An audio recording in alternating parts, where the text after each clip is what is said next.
Hello, I'm Dave Feinlieb, and this is Beyond the Shelf. This show is an open exploration of the people and process behind e-commerce. Through conversations with innovators in the space, we learn the stories of these leaders and their strategies for e-commerce success. You can join our mailing list and take advantage of our free content creation offer by emailing sales@itsrapid.ai with code Beyond the Shelf. My guest on today's show is David Novak, Chief Revenue Officer at Salsify. Prior to his current role, David was Executive Vice President, Sales and Business Development at SPS Commerce. David has served as a software developer, formerly fluent in assembly and ADA, and as a sales engineer along the way. In addition to his current role at Salsify, David also serves on a number of tech and nonprofit boards. We discussed David's role at Salsify, the initiatives that Salsify and It's Rapid are partnering on, and where David sees the PIM and e-commerce landscapes heading over the next few years. Please enjoy my conversation with David Novak. David, great to see you. Well, hello, Dave, and I appreciate you having me. This should be fun. I hear you're experiencing some cold weather, but you're heading somewhere warm soon. Yeah, live in the frozen tundra here in Minneapolis, Minnesota, and we'll be deep into the negatives by the weekend. But we have our go-to-market annual kickoff in Florida next week, so anything above freezing will be a warm welcome. I love it. Well, take us back. How did you get your start in the space? Like a lot of people that end up here, you don't necessarily have this on the plan, but I started out as a mechanical engineer at Santa Clara University. Didn't even know what engineering was, like most people who take on that field of study. But I really cut my teeth working for Andersen Consulting, writing software and doing software applications back when client server wasn't even a thing yet. So I learned some crazy coding technologies, but the one thing I did learn was a lot about how to, write good business cases and link them to technology. That was something they just brought you through at Andersen. So I ended up working my way into software companies, and my first exposure to PIM really came when we sold a BI company to Siebel Systems, back in the early 2000s, and product data was a thing. It was really important for us. If we're going to produce quality analytics, metrics, dashboards, scorecards, product data had to be good. So product information has been around forever, although it wasn't really thought about in a true e-commerce mindset. So anyway, Siebel pitched product masters, customer masters, location masters. And if you had any sense about BI and data warehousing and analytics, you got a good dose of what it means to do master data stuff. So that was a long time ago. For those of us who kind of started as engineers, as you did and as I did, sales doesn't necessarily come naturally for all of us.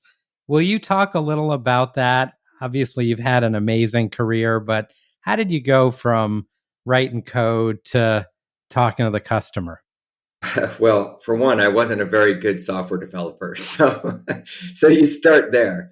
But what engineers and scientists and coders are good at is being really, really curious. And I think the best salespeople are people who are really curious. They have a never quenched thirst for getting to truth and turning it into something valuable and something logical, something that can be sustained and built upon. So I think that led me there. And I like people. And so if you're curious and like people, you find yourself in some kind of selling environment at some point, I think. Now, you kind of made this transition from writing code into sales, and you landed at SPS Commerce, which had an incredible run. You had an incredible run there as well, pre-IPO, through the IPO. Tell us a little about your experience there. Profound would be an understatement. I would pretty much say that all the things that I had learned up to there was not very useful, except I had confidence that we could figure some things out. We were a $40 million company when we went public in 2010. And when I joined 3 years prior to that, or something like that, we were just a small company that looked like it had been built out of its garage. So you end up having to wear a lot of hats. You innovate all day, you hire all day, you deal with customer issues all day. And we had something so cool going on there that experience for me really just taught me a lot about what is possible. That company was all about retail supply chain. So not only was I learning tech, but I was also learning industry. And we innovated a ton, and people don't generally associate that with the EDI and supply chain data market space. But man, there was so much supply chain data that we had at our disposal, creating a network. In fact, the world's largest supply chain network in EDI.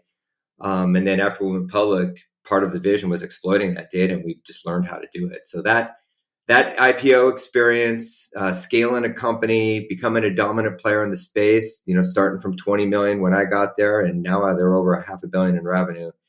That's just one of those things you look back on and go, man, what a profound experience it was all the way through. For other entrepreneurs and folks that are joining companies that are still early in their life cycle, words of wisdom, rules of the road, takeaways from your time going through that journey? How do you avoid being anything but clichéic when it comes to this? But they're cliches because they're true. You sometimes need 10 no's to get a yes. You sometimes need to check all of your biases of what you think the right answer is multiple times over and reset on something you've learned or heard and change directions and do it responsibly. And of all things, you have to be surrounded by really talented, self-motivated, creative thinkers all along the way. Otherwise, these things never get done. So, these are all things that entrepreneurs know and love. And a lot of times it's harder to do than to say, but you don't get anywhere without that. So great people and willingness to stay with it, it sounds like. Well, and a little bit of funding helps a lot too, as you know. And a little funding. Yeah, for sure. You had an incredible run there. You left SPS in 2016 and you've started doing some board work. Would love to hear a little about that and some of the companies that you worked with. Yeah, so my exit at SPS was kind of timed with my kids in their early teenage years and me wanting to be home a little bit more often after quite a run. And my wife's family are farmers in southern Minnesota, and we had an opportunity to try to help them out a little bit here and there with planting and harvest. What an incredible opportunity for a city kid like me to be able to sit in a John Deere tractor. I'm forever grateful for that. So I took 6 years to do board work and help on the farm when I could. The board work was really a great experience for me too. Some nonprofit, some early stage, some later stage, but all with very different sets of circumstances and requirements. So I look at that like every one of them was very unique and very different, and the founder CEO types all needed something different in each one of those settings. But yeah, it was good work, and I still do that today. And you had a few very successful acquisitions to various acquirers, some private equity folks. For those maybe less familiar with the PE side of things, will you spend a minute just talk about how does that work? How do those conversations happen? Do they approach you? You approach them? What happens inside the room? What's really going on? Well, as you know, a lot of it depends on your timing in the market too. Sometimes money flows freely and sometimes it seems impossible to get. And again, like I was saying, every one of them was different. But what I can tell you is in early stage companies, very important for a founder to choose investors that are true partners, not just people opening their wallet. Because at those stage, when you're bootstrapping a company, you need support beyond money. You need expertise in, filings, expertise in networks, expertise in finance and financing and debt. You need experts in hiring. And so, I would say very few companies get through those angel rounds and early stage rounds without having investors that are true business partners. And then as you get in later, you get to Series A type, investments, and you have a similar thing, except there's a bit more oversight. It's some of it is pull early stage, some of it is push a little later stage. But you still need the same kind of strong business partnership and business relationship to get you through an A or a B round like that. How do you know when you found a partner? Mm. After you are running low on cash the first time and you call them and say, I need a little bit more. And if they're surprised, you probably didn't have a good partner. And if they were all over it with you from the gate, you probably have a really good partner. While you were doing this board work, I understand you spent some time driving the tractors around and doing the harvest yourself. Tell us about that. Oh, man. Well, a couple of big surprises. One, I realized I'm not very trustworthy in a tractor. I might be as a CRO, but I'm not very trustworthy in a tractor. I also learned how to communicate with a farmer with no language. From grain cart to combine, I had to learn different forms of talking when there's no talking. I'm reading lips, I'm looking at hand signals. So, really stressed my communication skills. And that's because like when you see the videos, you're in separate physical places. I imagine there's noise, it's real time too. The combine never stops. Yeah. So it's Yeah. moving, and I'm a little bit ahead of it with the grain cart. And as it's unloading the hopper, I got to drive the same speed, stay in line, keep track of when I'm getting full. When the auger moves away, I got to take it down, unload it in a semi, loop around, catch him again before he has to stop. It's this intensity, 12, 14 hours a day for weeks on end until you get the corn out of the fields before the freeze happens. So really, I mean, like for me, an incredible experience. And the other thing I'll say, Dave, is that the tech involved in farming is mind boggling. So as a tech junkie, I completely geeked out on the analytics, the charts, the reports, the metrics, measuring every square foot of harvest and moisture. And, it's spectacular. How have you put some of that to work in your latest undertaking, or is it a moment in time? Is it something you've got the experience? I mean, like, again, there's so many lessons to take away from it. But I would say when I think about when things are hard, like when we're in heavy periods, I think about a harvest. Like you go to bed at 10 o'clock at night, you're up at 5 in the morning and you're cranking, right? And it's not like it's not physical. There's a lot of physical that goes on, but it's the deepest sleep and the most satisfying experience when you're done. And it's the same way finishing out a year. We just got done cranking through year end here at Salsify, and man, it was an awesome run and fast paced and intense, but very satisfying. So when you feel tired in your professional life, at least for me, I reach back to those days and I go, okay, we're in it. Let's keep going. Job well done. Stay with it. So you joined Salsify as Chief Revenue Officer coming up on 2 years ago now, as shortly after the company raised $200 million in funding from TPG. Would you tell us about your role and the latest in news at Salsify? Yeah, well, sure. Well, it's interesting. I joined right after a big capital raise, and that was also, coming off of COVID recovery, and the market, as everybody knows, has been quite a bit different the last 24 months. So it ended up being a really challenging job, just thinking about how to reshape the company and position it for domination in the future. Some things, showed up that I don't think we were fully anticipating. But we have responded and reacted really well. I will say that the title CRO is, I mean, you might as well almost throw that out the window because, yes, I have the title, I have my job, but, as a member of the executive team, we work on almost everything together, and particularly strategy and big decisions and communications. And, we have a phenomenal executive team with just great trust across each other. And we're doing some hard stuff, I mean, it's been a hard couple of years. We've stayed very well aligned through that process. So, we're grounded on common goals. We speak in radical candor with each other, and we make good strategy decisions. And after that, my job is to grow the business fast but responsibly, ensuring we're focused on delivering value to our customers every day, because that's the only way you continue your growth. And that's for each and every one of them. And then, I have great leaders on my team that stay focused on that task too. So My job as a CRO is, that just hardly even explains what it is. And I love it. It's really an honor to be part of it. So much more than just the R in CRO. Is there something hard in the last 2 years that comes to mind where it was hard and now you look back on it like those harvests and you go, man, I feel really great about that? The hardness starts with our customers and comes this way because they're all dealing with the same macroeconomic pressures, right? A person who 3 years ago could launch a business program, for PIM with us without any approvals, all of a sudden has 8 layers because every dollar and penny gets scrutinized.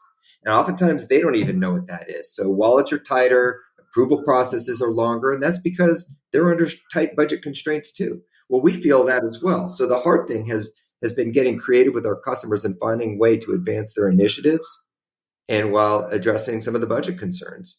That's probably been the hardest part. PIM is a well-known acronym for those of us who have been in the digital shelf space for a while. I had this prior company, Content Analytics, which was known for its content health scorecards. But would you take a moment and talk to us about what is PIM? What does that stand for? And just tactically, what do customers do with systems like this? Yeah, well, I mean, the easiest way, like if I'm describing this to my farmer father-in-law, what PIM is, I pull up a couple of websites with some products on it that he likes, maybe a Carhartt jacket or something like that, or equipment for his John Deere tractor, and we look at various sites, and I can say, let me tell you what PIM is. Here's a tractor that talks to you. Here's one that doesn't. Think of all the things you want to know about the tractor that talks to you. We have to manage that data for the brand so that you can see it, feel it, understand it, like you were in the warehouse or the showroom or the retail outlet yourself. So that's the easiest way to think about it. What most people don't appreciate is that 20 years ago, a typical product would have 27 attributes that were interesting to a consumer. And that's now 10, 20, 30x that. You got coffee makers that speak to you. You got so much more information is required for a consumer to experience a digital shelf like they would in a store that has made the PIM conversation much more complicated. Add to that product data not only needs to appear in all the channels, but it also needs to appear in all the back office systems.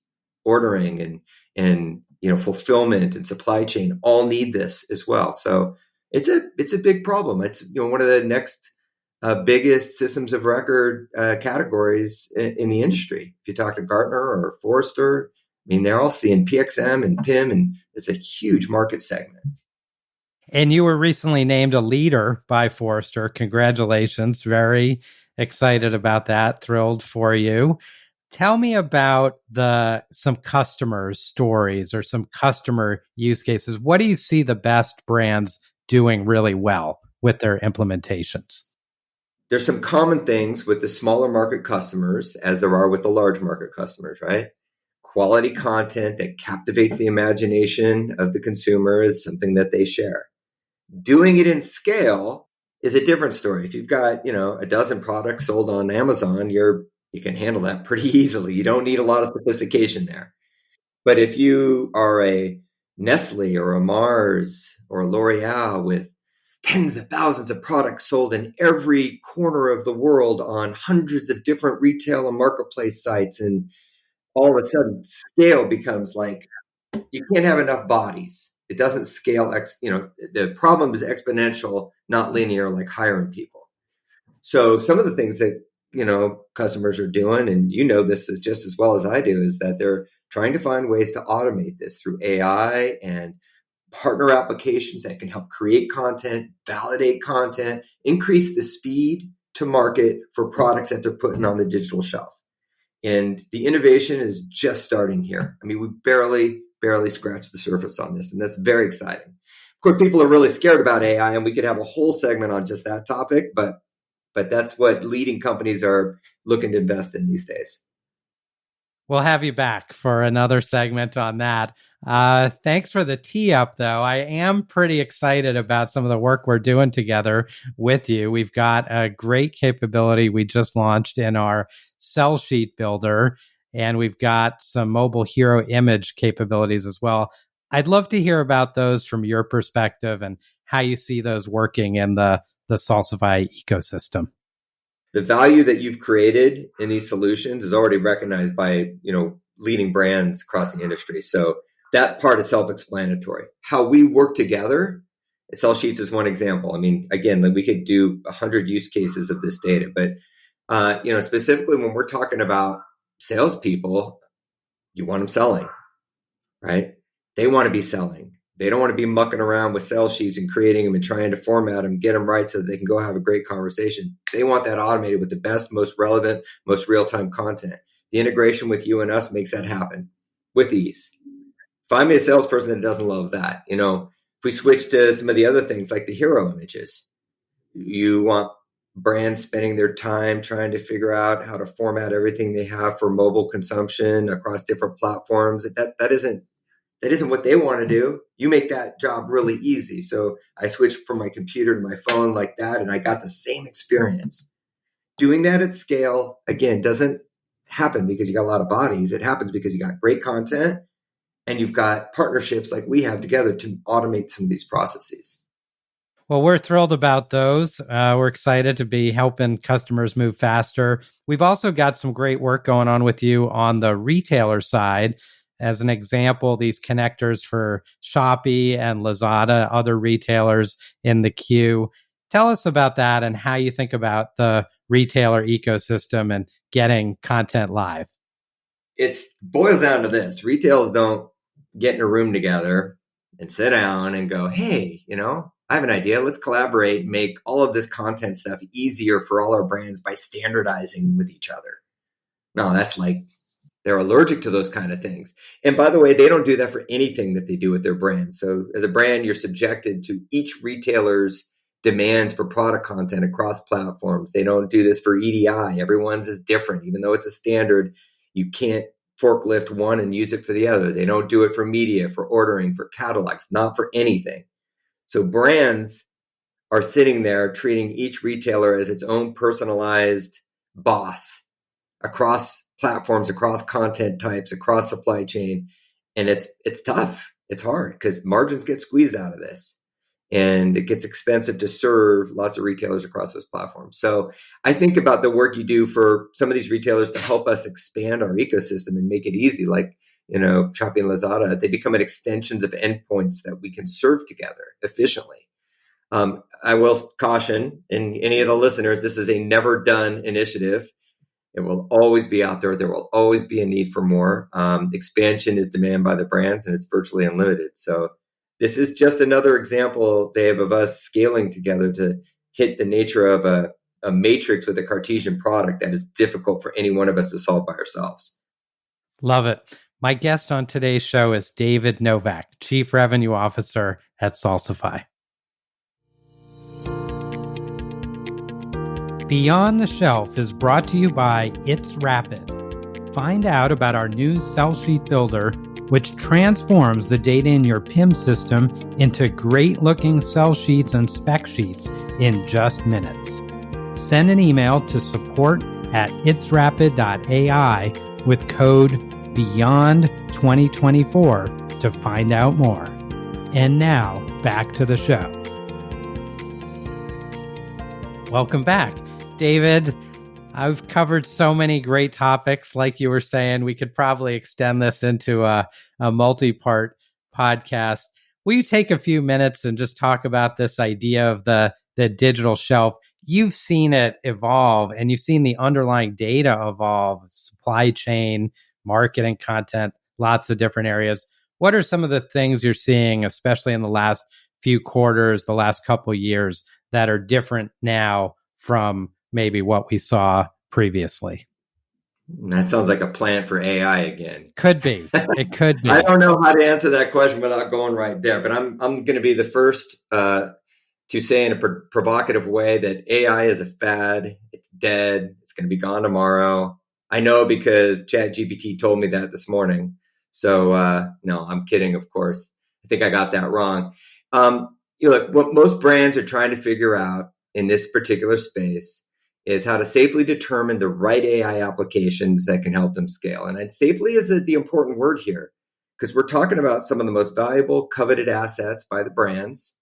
And you've got legal considerations, you've got, ingredient regulations, you've got governmental issues, you've got allergen issues, anything that you could think of that AI could possibly get wrong, let alone compromise the integrity of the data. And so it's a scary thing. But there are some really simple, fundamental things where I think the applications of it are really safe. Using AI for content accuracy, checks and balances. Does the physical product and the label on the site look the same? Things like creating content, problem discovery. Hey, we're getting a whole bunch of returns on this product. What is going on? AI could tell you really quick whether the description actually even matches the product instead of having a human sort through all of this together. So there are some really safe, innovative things that you can do with AI today on good product data that can get you out of the world of having to manage all of it and think about it so you can solve harder and more meaningful problems. Is that also when you're having a conversation with the customer, do you touch on some of those? How do you have that conversation with them? Because they're in our conversation with the customer, they're actively thinking through. They want to go after the latest and greatest, but they got to balance it with some of the implications that you mentioned. Yeah, well, I don't know about you, but my inbox is flooded with ISVs that are AI driven that want to make my world easier and better. And I can't even tell you, I get like 10 of these a day, right? So there's a lot of narratives out there that aren't totally true. But what I will say is that some of the very practical business applications that are being sponsored by some of the larger ISVs like Salesforce and Shopify, those are real and they're legit. And they're baked into business flows.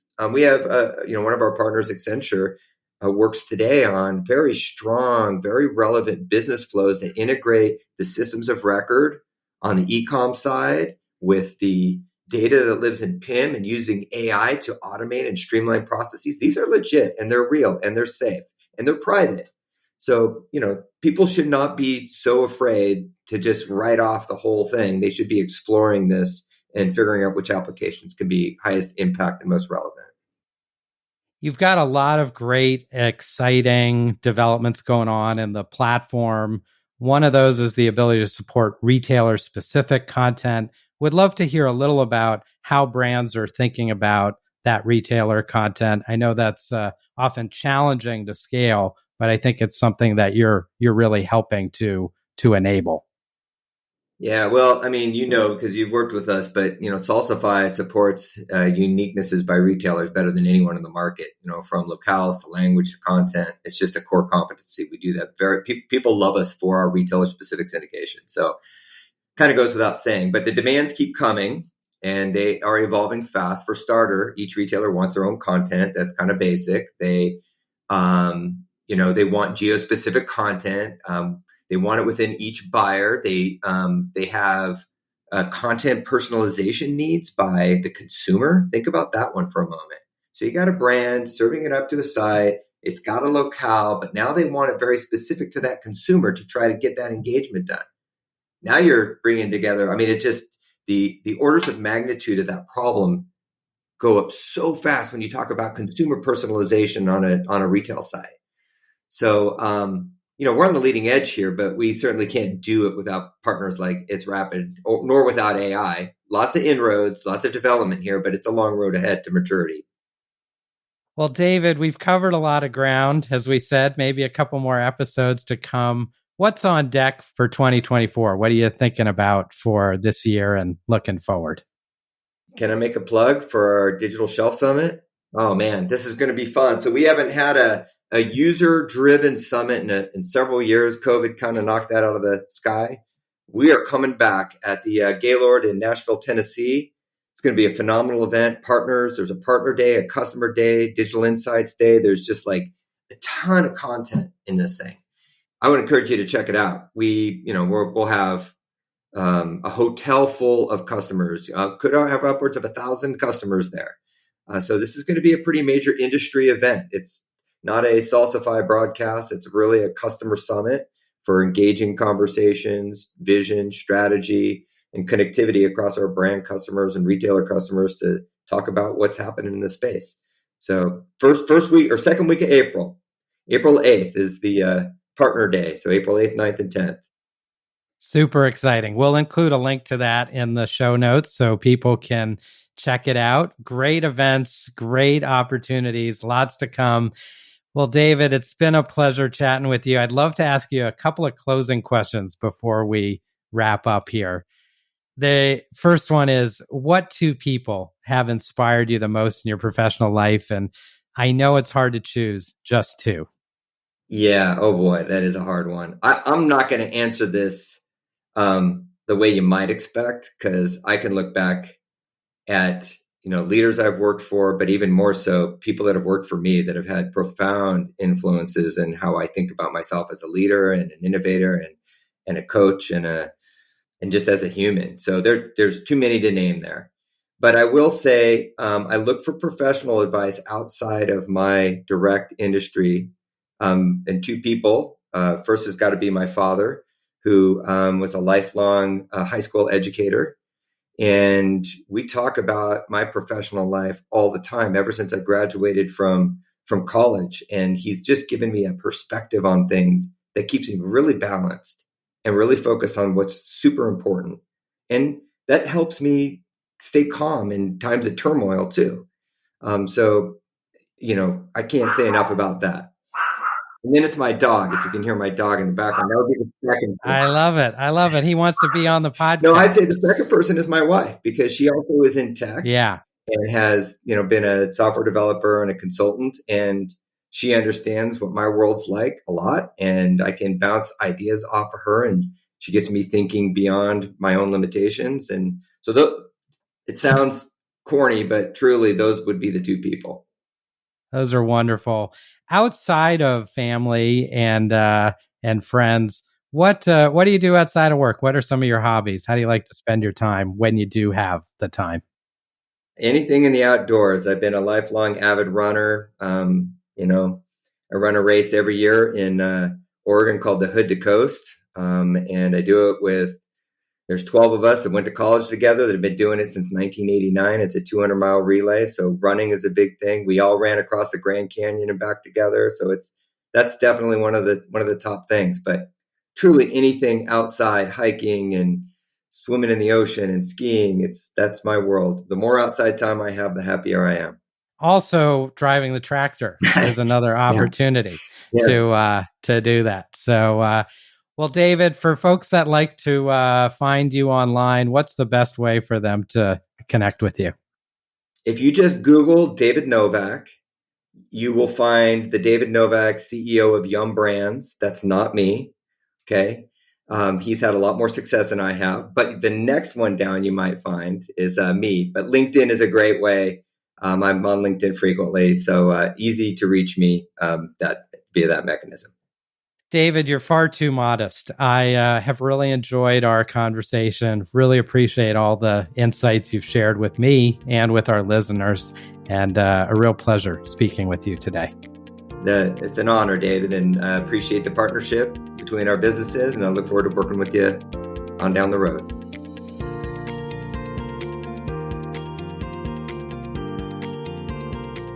Thanks for listening to the show. If you like what you heard, please visit our website at itsrapid.ai, where you can find out more about how we're helping leading brands like PepsiCo save thousands of hours a year when it comes to retail media and digital shelf content creation. And don't forget to subscribe to hear more great episodes of Beyond the Shelf. See you next time.